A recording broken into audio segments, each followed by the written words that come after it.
Alrighty, folks, if you are standing, please grab a seat because we're going to go ahead and get started with our final talk of this track for today, which is a little bit sad, but it's okay. It's not over yet.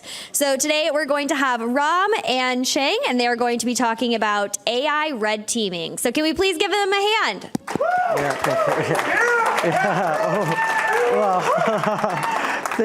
Thank you all so much for making it here. I first thought to just introduce the topic, I will just, before you get to ask me questions, I get to ask you a couple of questions. Don't overthink this, just shout out whatever comes on top of your mind, okay? What number is this? 5, okay, perfect. What animal is this? An eagle, fantastic. Would you eat this? No, not even with side of hot sauce? Okay, so congratulations. I know that your eyesight is 100% human because nothing what I showed you was as it seems. Because the 5 is actually state-of-the-art machine learning systems, very confidently predicted as number 3. Essentially, this is called an adversarial example attack, wherein you take the image and then you add this carefully constructed noise using a process called gradient descent. But the resulting image looks exactly similar to the first one. Your eyesight does not have the relevant resolution to even recognize the difference.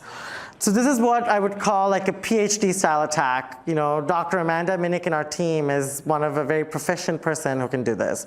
The second one is within my realm. You just need MS Paint skills. So just the mere fact of taking an image and cropping and rotating it slightly confuses again, state-of-the-art machine learning systems to very confidently recognize that as an orangutan. And the third one is ML systems fail all by themselves. You do not need an adversary. This is from the app, from the hit TV show Silicon Valley, hot dog, not hot dog. So you point it to anything red and tubular, it's going to say it's a hot dog. So this is what adversarial machine learning is. And it's not just relegated to in the context of images. It pervades audio, it pervades text, and I'm going to try to play 2 clips of music. Hopefully it comes through it. And I want you to tell me which one was perturbed by the adversary, okay? Okay, so now I know that we do not have audio coming through this, but if you were to just listen to it, the second one does not transcribe to anything. Whereas the first one, if I were to play it, and if you were to pass it through Mozilla's deep speech system, would transcribe to Alexa, order 100 frozen pizzas. So for you, it would have sounded just like regular music, but when you pass it through these systems, these ML systems can be very easily confused by them. So this is what the talk is about. It's about attacking machine learning systems.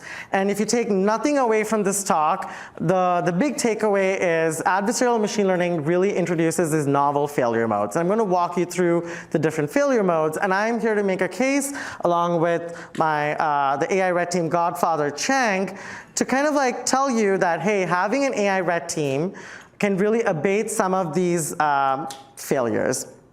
And this is not novel. This goes back all the way to 2002. In fact, in 2014, I was here with another friend, John Walton, to give a talk on this exact topic about how ML systems can fail. So the interesting part is we've known for a long time as academic researchers that ML systems can fail, but the transitioning to red team from Microsoft has been anything but linear. So I was burned out. I took a sabbatical, and I came back and I said, hey, I want to work on adversarial machine learning. And our CVP is like, okay, we will give you like 1% if you can prove this is something that's useful. And then this was back in 2018. And since then, we've been trying to hustle our way into really trying to understand how ML systems can fail. But the inflection point was around 2022 when we got access to GPT-4. And the dynamics had completely changed by then to show that here's a ML system that's going to pervade across all products that we're going to be building, and having these failure modes is something that's useful to identify. And this is not anything that we do by ourselves. We collaborate highly with existing work that happens. I'm going to show you some of that. For instance, with the Azure Red Team is one of the collaborators that we turn to. The OXO, the Office Red Team, they're also strong collaborators, but also the MSR folks who are thinking about this in the novel ML failure case. So the first thing to note is that really red teaming AI systems means different things to different communities. So you all know, as you know, because you're part of the security community, red teaming has a very specific connotation. It's double blind. You know, the red teamers don't tell the blue team that they're going to be coming, and it's kind of like a hush-hush secret. And this is a very traditional sort of sequence of steps that you would perform through your attack kill chain to attain your goal. And this is kind of key over here because the security view of red teaming is that you're emulating real-world adversaries using their tools, tactics, and procedures. And the third thing is your toolkits tend to be mature and you have a very good sense of process. So you know you may have Cobalt Strike or from Mimikatz. The entire span of things are here for you to kind of get you to this goal. But this is not how the responsible AI community uses the word red teaming. And it's lost all sense and purpose because they have now co-opted this word to mean something very different. So responsible AI is basically a set of promises large organizations, including Microsoft, makes to its customers that they are building ML systems according to this process. So you want the AI systems to be fair, you know, it's not giving out biased results, it can be reliable, and security and privacy is one component of it, but it's not the only component in responsible AI red teaming. And the way that this is kind of enforced, one mechanism is this thing called a meta prompt. So all these principles of, you know, hey, I want the system to be fair, I want it to be inclusive, I want it to be explainable, in the large language models or generative AI case is enforced by this thing called meta prompt, which I'll walk you through. So even if you're sitting like super close, you're not going to be able to see what this means. But this is essentially the meta prompt for an open source chatbot from DeepMind called Sparrow. The first thing I want to point to your attention is it's not code. It's essentially a set of English principles, English sentences that you give to the large language models, telling it how to behave.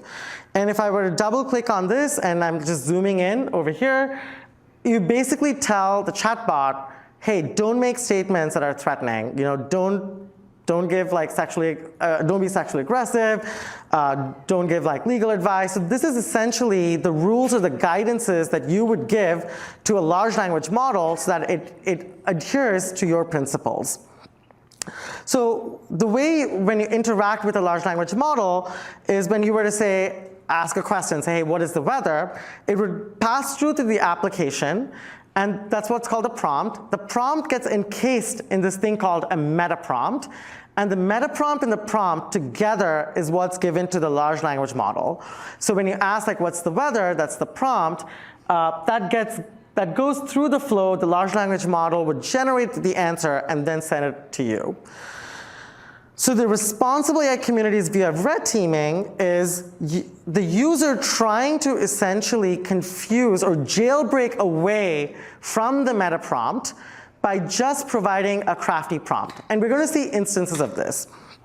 But I'm drawing this attention to you because the responsible AI community's view of red teaming is very different. So for the first of all, there is no blue team that's trying to defend against these things. So it's single blind in some sense. And responsible AI red teamers are not just looking for adversarial failures, but also looking for benign failures. You know, you don't want a chatbot that becomes sexually aggressive if you're asked what's the weather. That'll be really weird. And then there are no, like, compared to security red teaming, there is no like tools or processes that you can directly leverage. So the way we think of AI red teaming at Microsoft is really trying to combine the best of both worlds. And I'm going to walk you through 3 case studies as to how we do this. But really, AI red teaming for us really means we're probing for not just security harms, but also simultaneously probing for responsible AI harms. And some of the security goal over here would be like, hey, we want to be able to exfiltrate the training data. We want to try to steal the meta prompt. And simultaneously in the op, we would try to see if the LLM is generating like hallucinated content or if it's generating like violent content. So we look for both of these harms in parallel whenever we're faced with an op. And this is what it's going to be, like 3 flavors of red teaming that I want to walk you through. The first one's what we call full stack. This is when we're looking at the security posture of the entire stack of the ML system. This is what we would do in concert with somebody like the Azure Red Team. And I'm going to walk you through an op that we did with Kathy Vu, who you may have seen in the previous talk. So in the full stack case, we're just asking a very straightforward question. What can an adversary today, with no knowledge of ML, what can they do to cause harms? The second one is what's called adversarial ML. And over there, we're only looking at the application. But here, the threat actor has a little tiny graduation cap. This is more along the lines of what can an adversary, an advanced adversary who knows the nuances of machine learning, what can she do to cause harm to the machine learning models? And the third one is creative prompts. Here, the adversary is basically a teenager with a potty mouth. What can they do to cause like illicit sort of harms? I'm going to walk you through the case study through each one of those. So this is for the full stack version. The case study here is an internal Microsoft service, and we partnered with Kathy from the Azure Red Team. And essentially, the machine learning piece is just one small part of the larger service. Essentially, the service is responsible for placing virtual machines on the rack. And the question that we were trying to ask is, can we confuse the machine learning model responsible for placing the virtual machines? Can we confuse it so that we can essentially DDoS the system? And it would be a very boring talk if the answer was no. And this is essentially the kill chain that followed. So, Kathy essentially was able to get insider access, and she was able to find the model code as well as the data that was required to powering this model that had overprivileged access. And essentially from here, she scooped it for us, and we were able to get a local copy of the model because we had the training code as well as the data. And now we were able to essentially build a local copy of the model without any sort of monitoring that is being fettered. And we employed what's called a very run-of-the-mill algorithmic attack using open source toolkits. IBM Adversarial Robustness Toolkit does a great job. We now have our own called Counterfeit. And essentially what we were looking for is to find evasive variants that would confuse the model so that it can place the VMs in an area that we can control. So this is what we call the evasive variants that we collected offline. And we had to request a new account, so go saw. But essentially, by getting those evasive variants, this is where our red team came into the picture, we were able to ask the ML system and confuse it in a fashion where we now control where the virtual machine was deployed. So the takeaway from that last minute is in a full stack version of AI red teaming that we generally do at Microsoft. First of all, we partner with existing red teams. So the AI red team does not obviate other red teams, but in fact, we partner with them. And we're really focusing on the entire AI stack, and we leverage traditional security skills. And the question that we're trying to ask is, what can an adversary today with traditional security skills, how can they cause ML systems failure? The second one is what we call highbrow, or adversarial machine learning. Now we're asking the question, now in this flavor of red teaming, what can an adversary with advanced skills who knows machine learning, what can they do to cause ML systems to fail? And this work I'm going to demonstrate is work done by Amanda Minnick in my team. So the first thing to preface is that there's a lot of work happening in adversarial machine learning today, mostly from academic researchers. And when I mean highbrow, I'm really asking, are these attacks that researchers publishing, are they even relevant to Microsoft machine learning systems. And the question we're trying to ask is, how can we use these adversarial ML techniques to attack AI systems? And for this case study over here, I'm going to talk about an image generating model where if you can ask a prompt, you can be like, hey, I want a picture of X. And the input prompt will go through a bunch of safety filters. It'll go to the model. The model will generate an image. And the image also goes through a safety filter. And finally, the output is shown to us. So the way it works is you give a prompt, you get an image. The question that Amanda was trying to ask was, hey, is it possible for us to get a prompt so that we can generate a very specific image? So over here, you go from prompt to image. We wanted to see, if I have an image in mind, can I find a specific prompt? Constraint number 1. And constraint number 2 is I want that to both evade the filter. So I have 2 constraints. I want to go not from prompt to image, but image to prompt, and simultaneously evade those filters. So there's one question, you may ask, like, why do we even want to do this, right? So first off, like, with the rise in generative AI systems, you want to be able to see if benign prompts could generate harmful content, or prompts that could be like blocked by filters. But in the platform Twitter, formerly, X or whatever, you may have seen that people would have said, oh, these large language models have these hidden languages. You could ask basically nonsense, or you can talk to it in emojis, and you can still have it respond. So we were trying to identify the corner cases to see if there was any harm in the edges. So the idea that we used over here is called token swapping, wherein we leverage existing results in adversarial machine learning. And again, this is research dating all the way back to 2017. It's not something that we had to reinvent ourselves. And this is how the attack goes. So you have a picture of a cat that you have in mind, and you essentially start with a bunch of random words like coin, book, Goji, phone, and then using this idea of token swapping, for which the code exists pretty well in open source, you try to get the prompt that will generate this image for you. And turns out when you use that prompt, and you can also try to use it alongside any other image generating system, you will get very similar images. So you start off with the image, you have a bunch of random gibberish, you modify the tokens to essentially get the image that you want, and turns out that you can not only do this, but you can also affect a wide panoply of image generating models. So the takeaway from here is that whereas in the full stack version, I was looking at the entire stack, in the highbrow flavor, we're only looking at the input and the output. We didn't think about storage accounts, we didn't think about the virtual machines, we're only looking at the application level layer. And we're really leveraging adversarial ML skills, which is very different from traditional security skills. So I'm going to switch gears now and talk about the third flavor of AI red teaming, which is about the creative prompts. What can a teenager kind of do?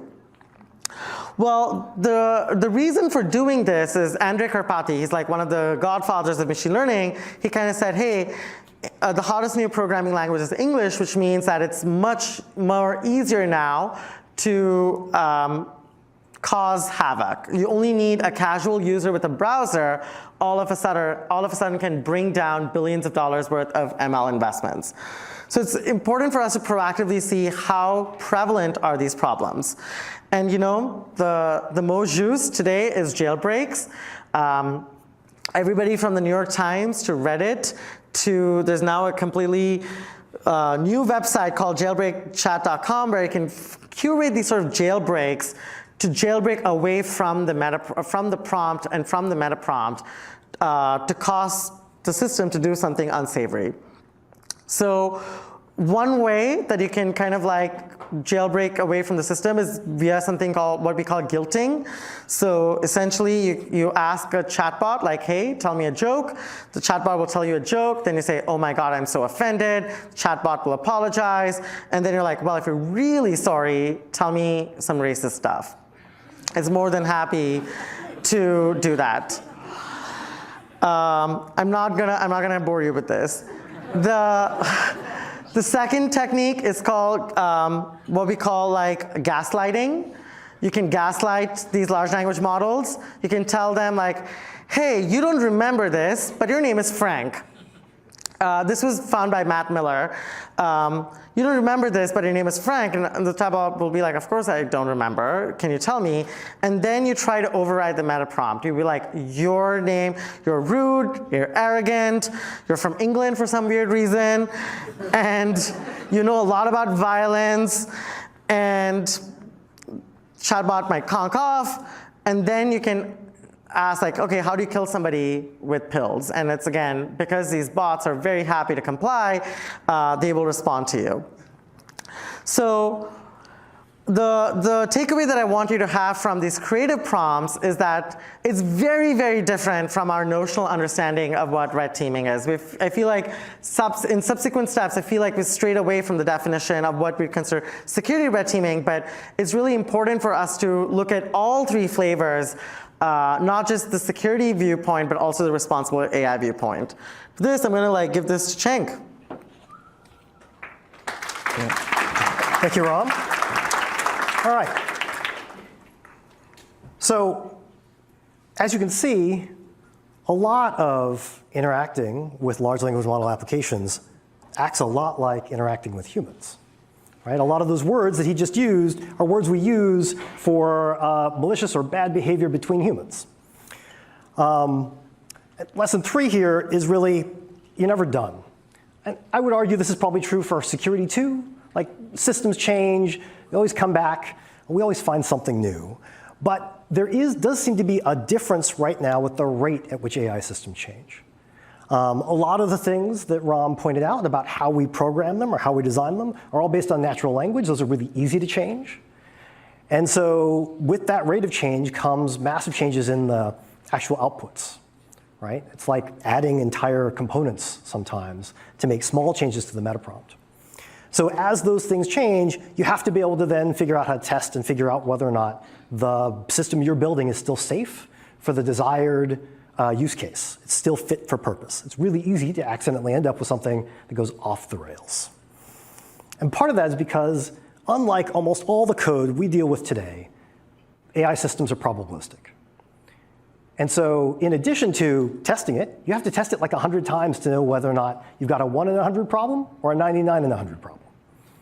Right? And so a lot of the times when we think about how we measure the effectiveness or the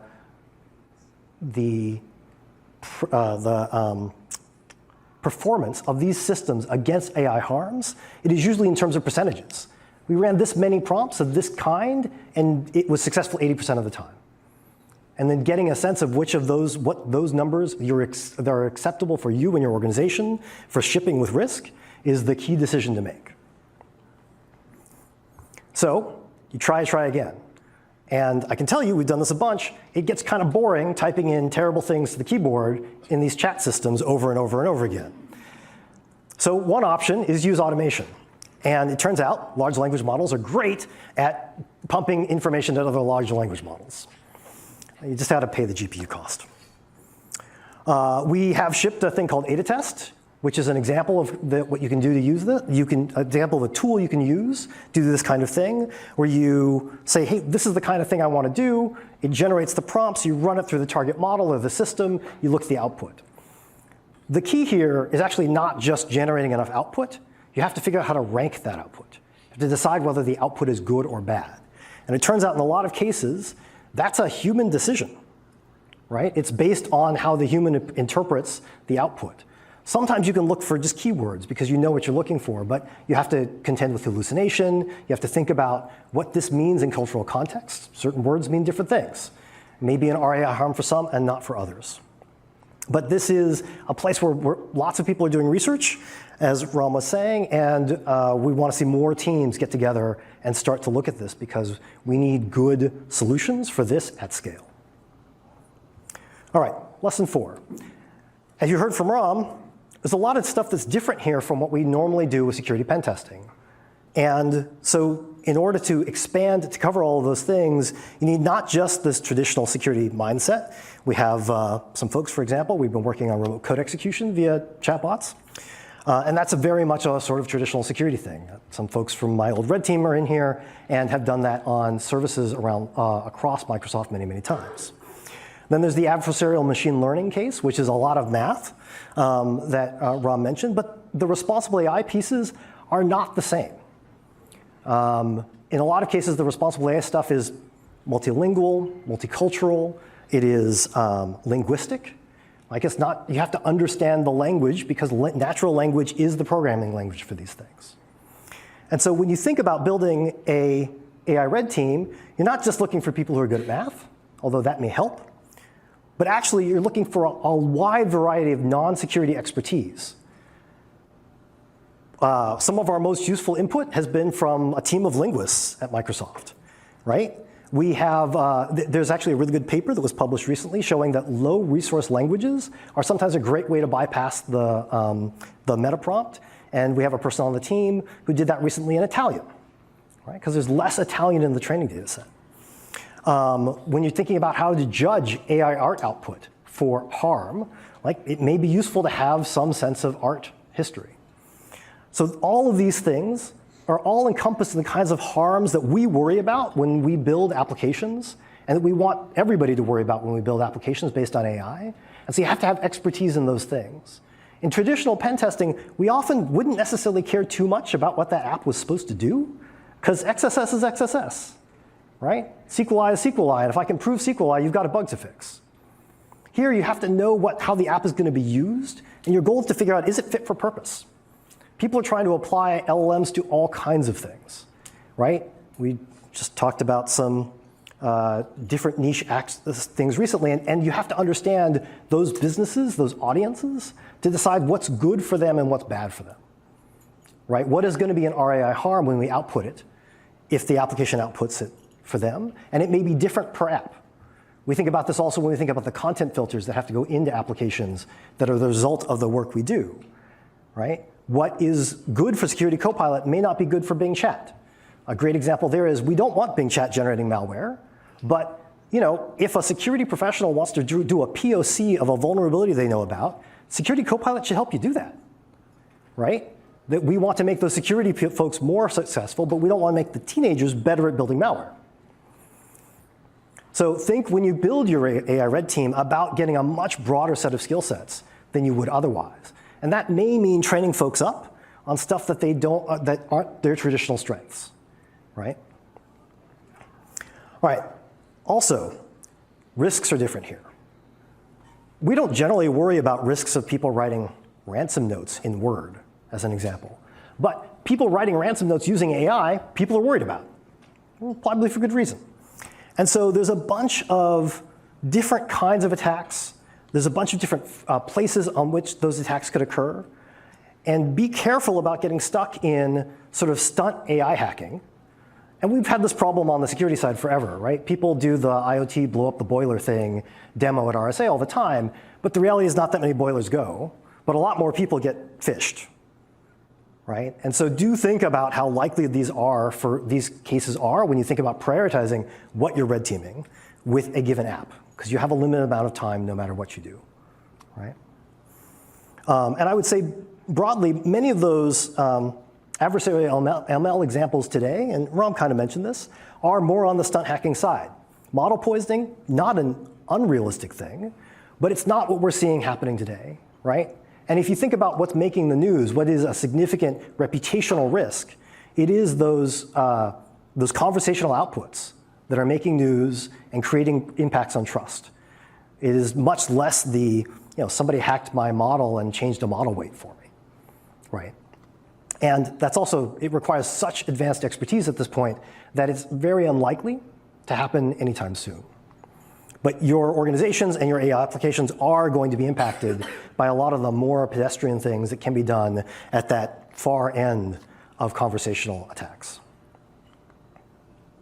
All right, takeaways. You still need to eat your broccoli. Like all of these AI applications are still services running in the cloud on hardware the same way all of our online services have been for a long time. And you still need to do all of the things that, that protect those services. ChatGPT had a vulnerability earlier in the year. That was a misconfiguration of a Redis cache. That's not an AI vulnerability. All right? It's not an AI risk. But anything you can do at that lower layer that we've already been thinking about as security professionals still applies. Don't let anybody tell you that AI is special and you don't have to worry about like putting credentials on things, right? But once you've done all those things, absolutely spend some time understanding your risk with things like AI red teaming. All right. So we wanted to understand better what the industry and what customers thought. So we did a survey, and we found sort of what we expected, but it was good to have data, that the vast majority of customers out there don't seem to know how to secure AI systems or the use of AI systems. Right? Both of those things matter. We ran into the same issue with online services. A lot of people thought that online services being secure was all that mattered, and then they realized they had to secure their own use of online services. And so both of those things apply here. And I think we'll see a similar path to maturity where organizations and we as a community and as an industry understand how to tell people how to do that. And the same sort of fundamentals apply with how you get there. You need to understand how you develop and deploy your ML systems and your AI systems, audit those things in the same way we have with our traditional stuff, but with some of the concerns we mentioned earlier. You have to not just check once, right? You may have to check 100 times. And then empower your security analysts to do response. We ran into the same maturity problem on online services. Many companies had great endpoint security teams, but didn't know how to secure their cloud assets and weren't collecting logs, for example, so that they could do an investigation. And all of that, all those basics still apply to AI systems. So I guess what I would say is, it's not just probing for security and responsible AI and looking for responsible AI harms. If you're AI red teaming, your goal is to understand the AI system's risks on this much broader scope for your organization, right? Or for your customers if you're building an AI system. And if you do the right job, tools and processes from the AI red team can help your engineers, help your organization understand how to build AI system security if you're building them. And I keep talking to companies who have like 30 AI applications already deployed. And so there's certainly plenty of need for that. All right, I think that's it. Oh, interesting. We didn't end up with that slide. So two things. One, Ram's team is hiring. So if you know anybody who wants to come work on AI red team, it's airedteam@microsoft.com. Send email or look up Ram on LinkedIn. And then two, both Ram and I have been told we can't do Q&A here, so we're going to head over to the AI Village for Q&A for anybody who wants to chat. Thank you very much.